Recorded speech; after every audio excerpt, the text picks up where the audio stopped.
And we are joined now by Alan Barinholtz. Alan, you were Judge Alan Rosen on the current hit Jury Duty. How are you today, sir? I'm great. Thanks, Chris, for asking.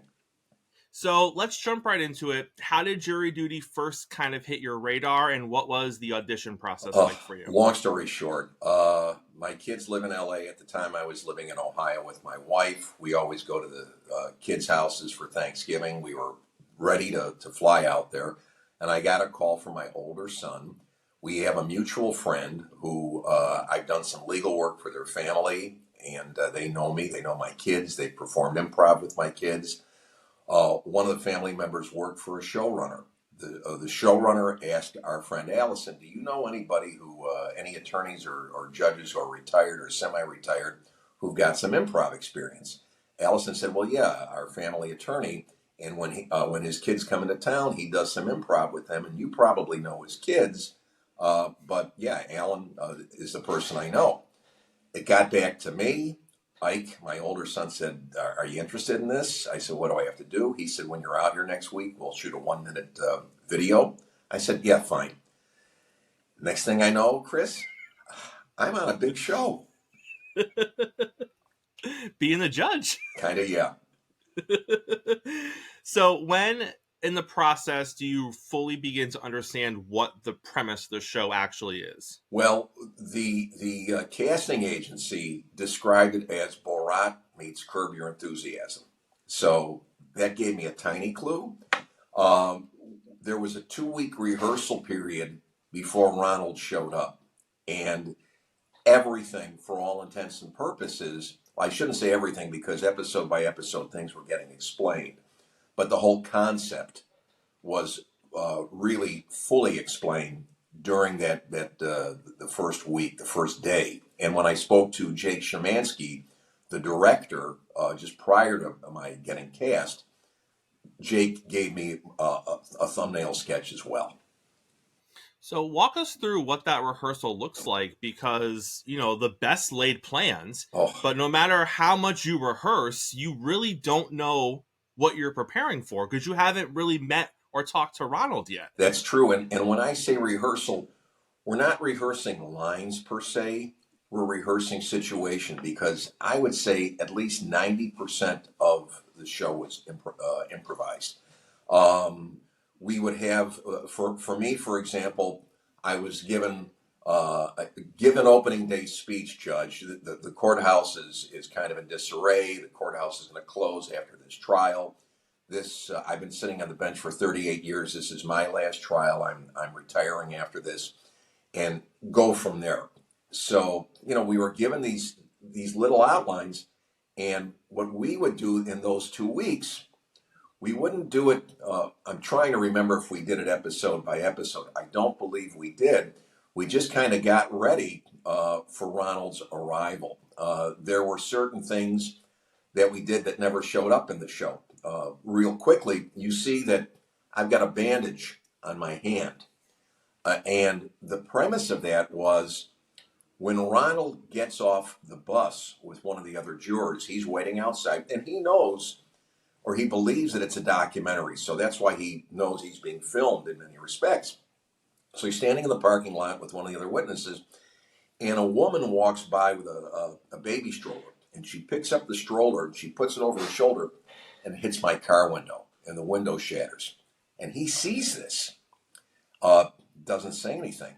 And then in that first episode, when you see me going out past the lunch truck and I come back with this bloody hand, well, they filmed me putting my hand in the window and yelling, and there's a little blood packet that I put. You never see any of that. So we rehearsed that. So there's these little bits that never showed up, and we could do another 2-3 hours just on all the stuff, all the outtakes, if you will. So when Ronald first arrives and you guys first meet him, does the production team kind of give you their perspective of his personality before he gets there? No. Or are you just taking in what you see from him? I'm taking in what I see from him. There's a secret room that was off limits that Ronald would never get into. This is an old courthouse that had closed down, and they sealed off one of the courtrooms. You couldn't get in. and that was the headquarters for all the where the hidden cameras were positioned. And I hung out in my chambers. I hung out with the plaintiff's attorney, the defense attorney, with Whitney, the plaintiff, and Ben, the defendant. We all hung out there. That was our dressing room, if you will, because we couldn't be seen walking around. And Right. occasionally we would walk back into the secret room and watch what was going on TV. So that was our first experience with Ronald. We were never told he was a nice guy or a bad guy. And then we get little glimpses of it. And then when he came into the courtroom, kind of saw how nice a guy he was. How much of the trial itself, the plot points in the actual trial, changed based on Ronald? Because he was super invested in the actual trial itself, to the point where there's cutaways of him trying to figure out like who done it and whatnot. Were they prepared for him to be that into the actual trial part of it? They were grateful. One of the things during the trial, when Ben fires Evan, when Ben fires his attorney, and then Ben does his closing argument, they in a civil trial and in a criminal trial, the plaintiff goes first in their closing, then the defendant goes, then the plaintiff gets the last word. They get the rebuttal. So a decision was made that once Ben gave his closing argument, and it wasn't a smooth transition, there was like a break.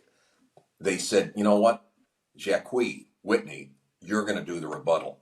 And I got to be honest, for me, that was almost a bridge too far. I said, this is crazy to allow her to have her attorney say, oh yeah, no problem. So they flew to a certain extent by the seat of their pants. Speaking of pants, when David, when Todd came in with the chance, I don't know how you didn't break.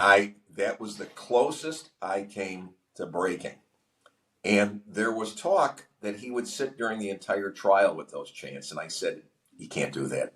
It's way too disruptive." So yeah, they would change things depending on the circumstances. And he was over there for a hot second, like getting adjusted, and you're just kind of staring at him. The jurors are all staring at, like, it felt watching it like, how long is he gonna fiddle with these things before they push him to the side? Because no one's breaking. Like, they're all just like Ronald looks concerned and awkward for him. You look a little agitated, but you're super serious. He looks ridiculous. And then I'm looking at him, and I said, oh, "Excuse me, I didn't mean to look." Yeah, it was nuts. I think that was in my opinion, that was the silliest moment. So, as the judge, you're kind of separated by proximity, obviously, in the actual courtroom, Sure. and then by stature, because there's certain interactions you just can't have with the Kind jurors. of, yeah. So, what was that kind of perspective like? Because you're there, but you're a little bit detached, but you have a great view of everything. So as things are just kind of unfolding, and is it ever kind of boring for you? Because are you just waiting for the next plot point to happen up there? I've appeared. My primary practice was in Chicago. I still have my license. I still practice a little bit, but I've appeared in front of at least a couple hundred judges in my 40 plus years, and I've been in trials where the judge fell asleep. Where Oh, jeez. there was a federal court case I had 30 years ago where the judge was falling asleep during an examination, and his clerk just looked at us and said, "Don't say anything, just." And then eventually the judge said, "Anything further?" And I loved looking down at my papers, pretending that I've seen judges not paying attention at all. They don't give a damn about anything, and if something awkward happens, I say, "What's going on?" So I liked being. I don't want to say aloof. I like being able to do my own thing, and then occasionally, what are you doing? That kind of stuff. But I was always attuned to what was happening. Did you have anything in front of you, script wise, plot wise, to kind of So the short answer is yes, notwithstanding the fact that it was improvised. Like I said, we had this outline, but every judge that I've appeared in front of, when you're on trial, they have a big notebook because it's got cases and anything that's germane to the trial, and it is not unusual at all for the judge to have documents in front of him or her and to make notes and to look down. And so I had the notebook, and we would have the order of things. So occasionally I was able to look down and say, okay, this is working out okay, blah blah blah. And if something wasn't, then I would call the attorneys. There was one time I had an earbud, and once in a while, I mean, once in a rare while, Jake would whisper in my ear. For example, if somebody was going on too long, he said, call up the attorneys. And I would say, counsel, approach.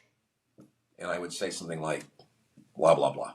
And they'd say, okay, great. And they go back. So, but yeah, the fact that I had this notebook in front of me, it helped me a little bit. It really did. It made me a little less nervous. Did you know what the video for the defense was going to be No. before defense Nope. played it in the courtroom? Nope. Nope. I didn't know what it would be. I was given a heads up when Evan knocked over the TV. They said, "Hey, we're not telling anybody. We're letting you know so you don't jump out of your chair. Evan's going to knock over the TV." I said, "You got to be kidding me!" So I got a little heads up on a few things. So the trial ends. You're calling Ronald up to the box, and you're about to have the big reveal. What is going through your mind before you start talking, kind of giving your final dialogue? Well, for me personally, that was really the only time that I was nervous. For some odd reason, throughout the whole filming, I felt really calm. I felt really at ease. But the reveal had to come off sincere and perfect. And the beauty of it was that this wasn't a reveal where it's, ha, you've been pranked. Because if it was, the show would never have the success, in my opinion, that it's had. It was sweet, it was warm, it was genuine. And one of the things that was going through my mind, what the producers told me was, look, when you do the reveal, we have no idea how Ronald's going to react. We don't know if he's going to get up and start strangling you. We don't know what he's going to do. So if it gets a little out of control, or if you suspect that it's going south, tell him. And they didn't show this on the camera or in the show. Tell him, you know what? As or right after the reveal, I said to him, hey, look, for real, if this is too much for you to take in, come on, step down. We'll go into my chambers so you can take it all in. And he said to me, he said, I'm okay. So we had no idea. We had zero idea how he was going to react. We knew we wouldn't. We didn't think he'd be violent. Well, yeah, and it's incredible because literally, I don't think you could have handpicked a better person to fill his. He's so genuine. It is a hero's journey. Literally, it almost feels like he was more scripted than you guys because just the way he reacted so well to everything. But then there is that nervousness of, but now we're going to tell him it was all fake. Let me tell you something. When in the very beginning, when he's sitting in the waiting room and he meets Marsden and he's sitting next to the other jurors, he's sitting next to Noah, and Noah's real name is Mekki. Noah was given a line about, maybe I'll get out of it by saying I'm a racist. Okay? That's Ronald handed him that line. And the director and the producers in the secret room were going nuts that it was such a smooth transition. He said, I saw in Family Guy when Peter said he was a racist. Our minds exploded. And there were multiple moments like that Yeah. because he was so present and aware of everyone around him that as things kind of flowed from one juror to the next, he almost made the transition seamless at times because he really was concerned with. He took the role of foreman very seriously. He did. I recall, I think he said, I don't want to be foreman. I think he said that, to one of the jurors. And that was, again, something that I had an issue with because I've never seen where a judge appoints a foreperson. The jurors, the fellow jurors appoint them. But respectfully, you're dealing with a bunch of lay people who don't know how the process works. So it's not going to make you suspicious. Why is the judge doing this? If there was a lawyer amongst the jurors, the lawyer would have said, So, but that worked out very well. What is your favorite moment from the show? Wow, that's a great question. There were moments that weren't seen that were cut. I won't get into them.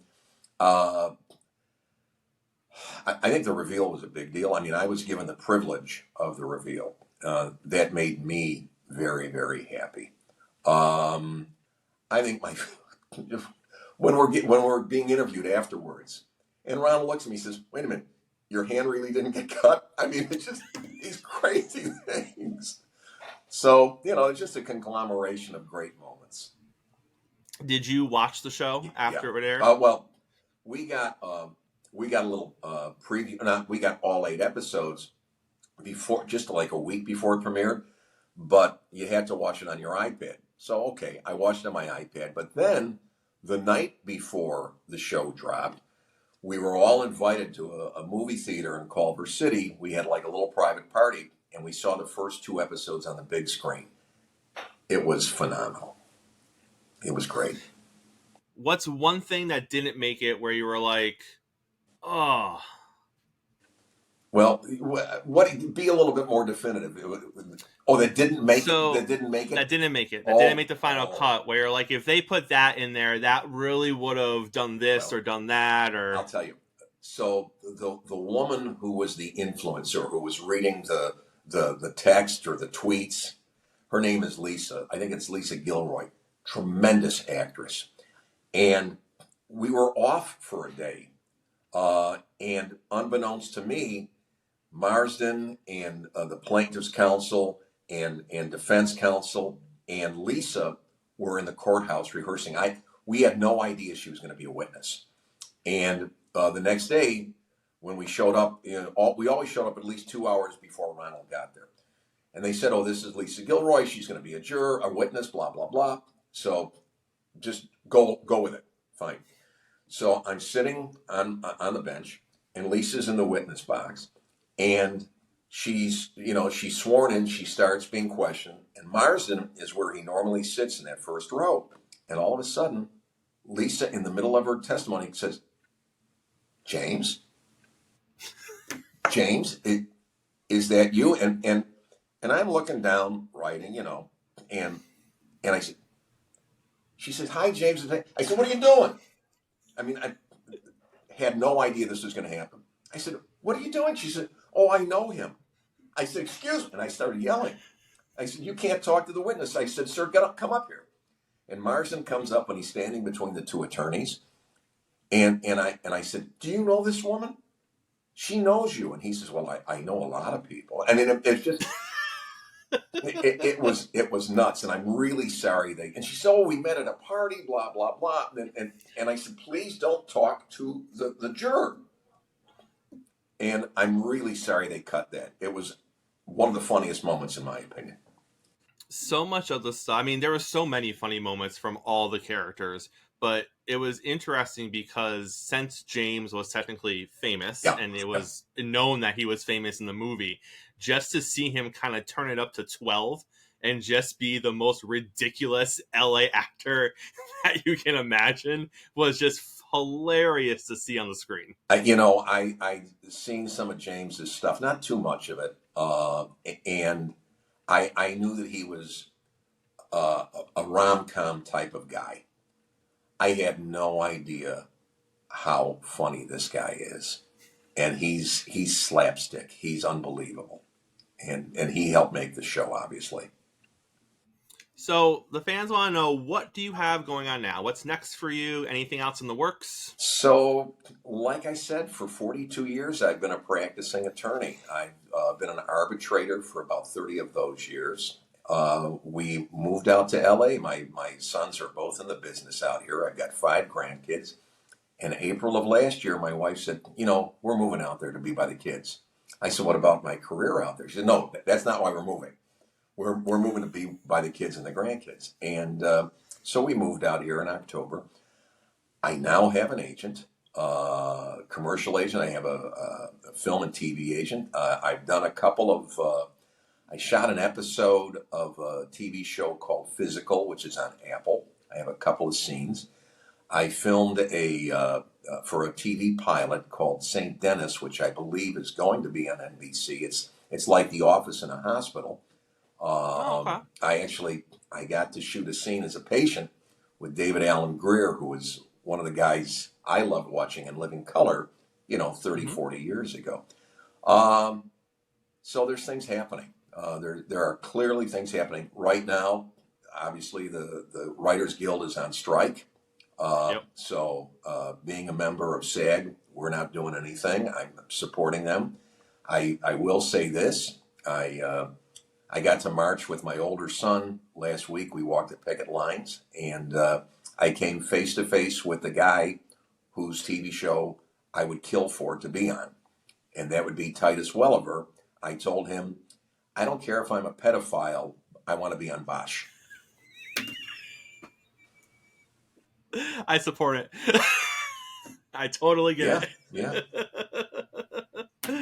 Oh man, Alan, thank you so much for coming on the show. I really do appreciate it. Hey, Chris, it's absolutely my pleasure, and have a great day, and be well.